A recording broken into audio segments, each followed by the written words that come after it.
au-delà ou au-dehors, debout sur les remparts, nous sommes résolus de mourir pour l'Afrique et pour toi, Mali.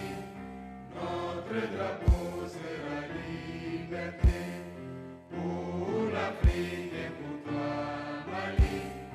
Notre combat sera l'unité. Oh Mali d'aujourd'hui, oh Mali de demain. Les chants fleurissent d'espérance, les cœurs vibrent de confiance.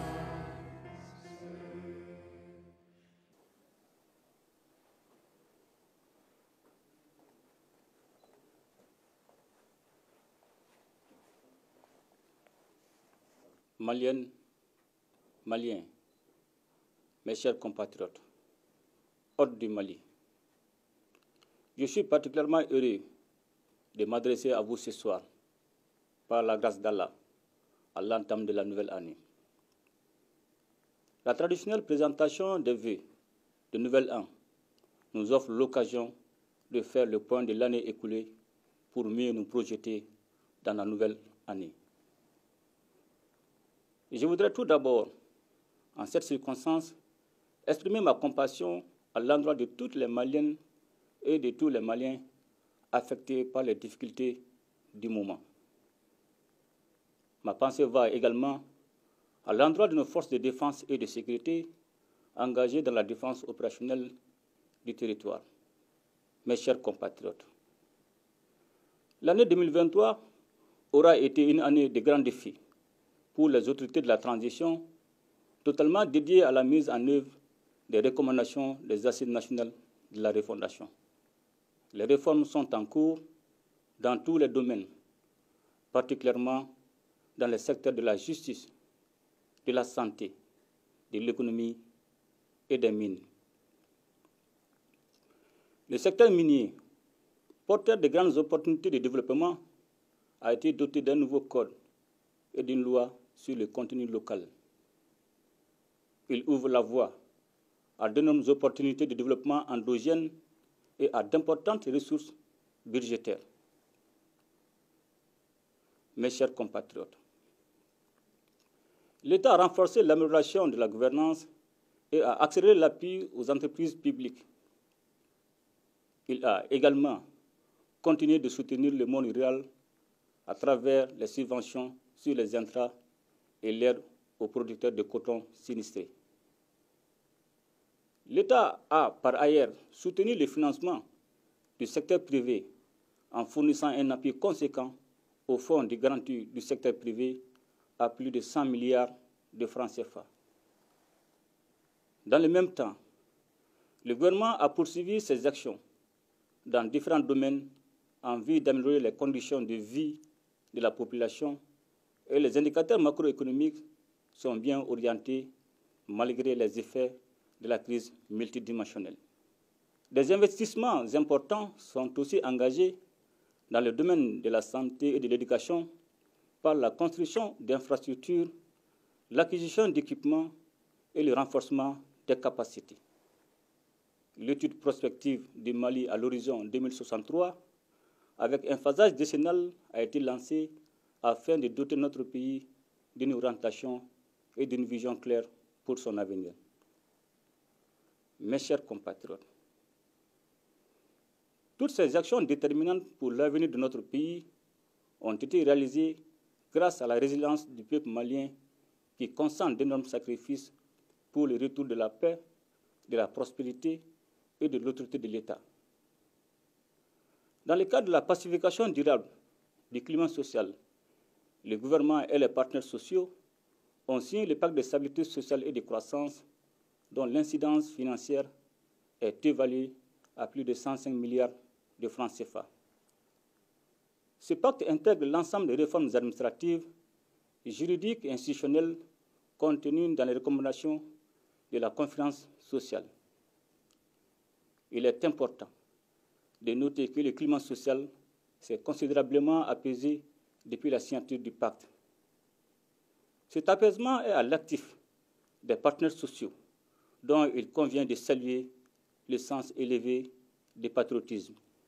Les États généraux de la jeunesse qui se sont déroulés du 1er au 22 décembre 2023 ont constitué un moment de retrouvailles et de ferveur qui a permis de faire l'état des lieux des défis de la jeunesse malienne autour de l'essentiel et ont fait des propositions de solutions. Mes chers compatriotes, notre pays est confronté aujourd'hui à une crise aiguë dans la fourniture de l'électricité qui cause des désagréments à la population. Il faut cependant rappeler que cette situation est consécutive à plusieurs années de mauvaise gestion et de manque de vision pour le développement de ce secteur stratégique. Conscient de l'impérieuse nécessité d'atténuer les souffrances des populations et de trouver des solutions pérennes à cette crise, les autorités de la transition ont initié des actions sur le court, moyen et long terme. Ces actions ont concerné l'accélération du renforcement des équipements de production et de transport, le financement d'opérations immédiates, les réformes et l'amélioration de la gouvernance du secteur de l'énergie. Des projets structurants sont lancés avec le concours de nos partenaires. Mes chers compatriotes, les efforts de développement dans lesquels nous sommes engagés resteraient vains si la lutte contre la corruption dans le domaine administratif et économique n'était pas menée avec détermination. C'est la raison pour laquelle le gouvernement a entrepris une lutte implacable contre ce fléau. Des actions sont ainsi en cours pour que toutes les personnes impliquées dans les actions de corruption répondent devant les instances judiciaires. Mes chers compatriotes, la question sécuritaire et la reconquête de l'intégrité territoriale de notre pays ont été et demeurent au cœur des préoccupations du peuple malien. Et je voudrais ici saluer l'engagement et la détermination des femmes dans la conduite de l'opération Dougokoloko, conformément à la résolution 2690 de l'ONU, ainsi que le soutien multiforme dont elles ont bénéficié auprès du peuple malien. Il me plaît également de saluer les populations qui ont vécu le martyre pendant 11 longues années. Et je voudrais cependant les inviter au calme et à la modération. Notre mission n'est pas achevée. Je rappelle qu'elle consiste à recouvrer et à sécuriser l'intégrité du territoire sans exclusive aucune. C'est aussi l'occasion pour moi de présenter mes condoléances et former les vœux de prompt rétablissement aux victimes civiles et militaires de la tragédie qui a été imposée à notre peuple. Mes chers compatriotes, il convient de rappeler que l'opération Dougokoloko avait pour seul objectif le redéploiement des forces armées sur toute l'étendue du territoire national, suite au retrait de la MINUSMA. J'invite la population à se donner la main et à éviter les amalgames susceptibles de compromettre le vivre ensemble. En vue de recréer des conditions de vie normales, le retour de l'État et des services sociaux de base se poursuit. Mes chers compatriotes, l'unité nationale et le vivre ensemble constituent le socle sur lequel nous devrions bâtir toutes les actions pérennes de développement. Nous sommes à une étape charnière de la marche de notre pays vers la paix, la sécurité et le développement. C'est pourquoi, capitalisant les avancées réalisées dans le cadre du processus de paix et tirant les enseignements des défis qui demeurent, j'ai pris l'option de privilégier l'appropriation nationale du processus de paix en donnant toutes ses chances à un dialogue direct intermalien pour la paix et la réconciliation, afin d'éliminer les racines des conflits communautaires et intercommunautaires. Cette décision, que nous avions déjà partagée avec les différents acteurs nationaux et internationaux concernés, dès l'entame du retrait de la MINUSMA, exige de nous, Maliennes et Maliens, que nous nous donnions la main afin de réconcilier notre pays et assurer la cohésion nationale.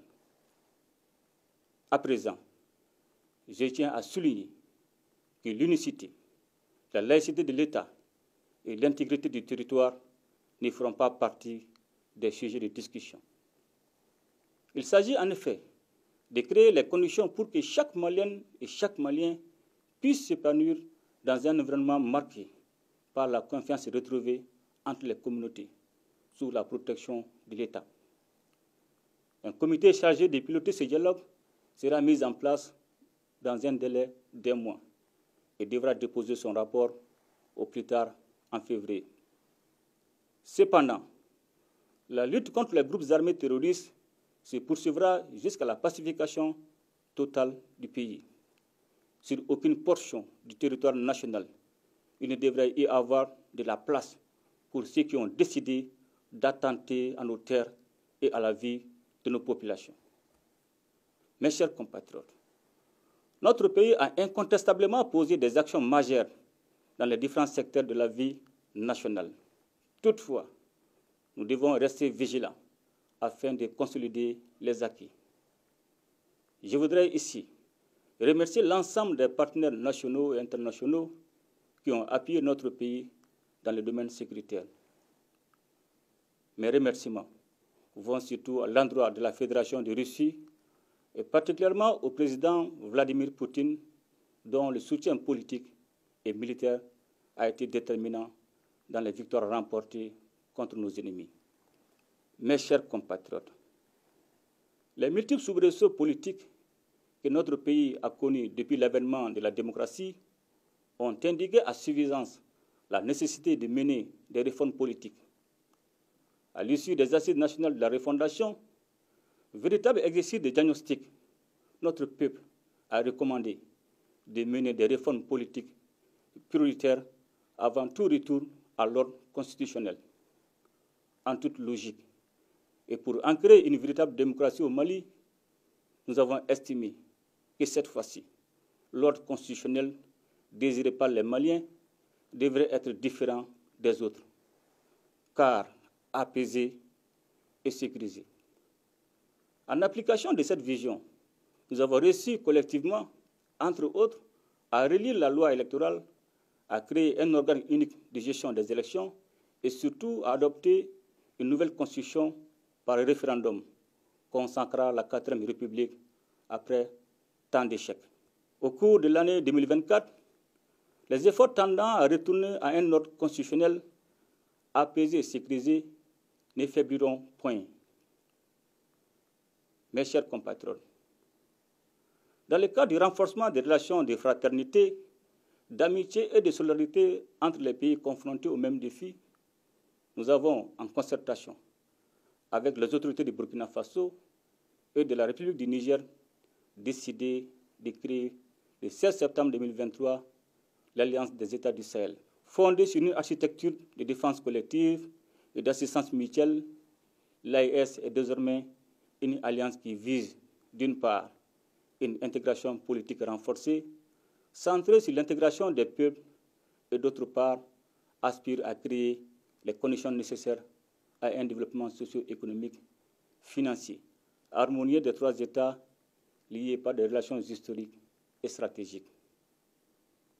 Grâce à l'AES, nous œuvrons à réaffirmer notre souveraineté et à redonner un sens aux valeurs de solidarité et de fraternité si chères à nos populations.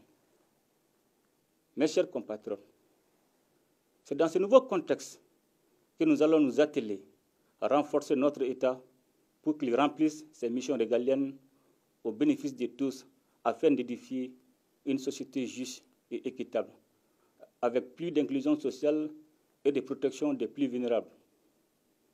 Pour ce faire, nous devrions demeurer attachés aux valeurs cardinales de notre société qui sont, entre autres, la bravoure, l'abnégation au travail, le respect du bien public et la solidarité. Mes chers compatriotes, c'est ensemble que nous allons construire un Mali courant, c'est-à-dire un Mali prospère et uni dans sa diversité. C'est ensemble que nous serons plus forts pour vaincre l'adversité, pour agir efficacement sur notre présent et déterminer en toute souveraineté notre avenir et celui de nos enfants. C'est donc plein de confiance dans les résolutions que nous avons prises ensemble pour la nouvelle année qu'à chacune et à chacun de vous, j'adresse mes vœux de bonne santé, de succès et de bonheur. Bonne et heureuse année 2024 dans un Mali pacifié, stable et prospère.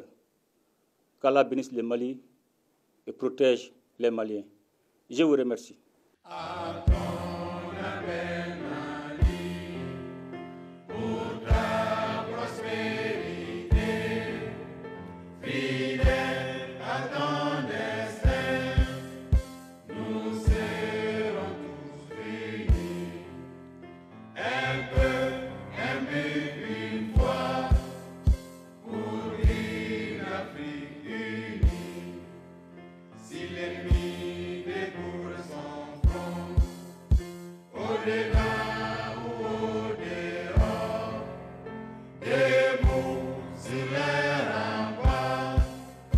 Nous sommes résolus de mourir.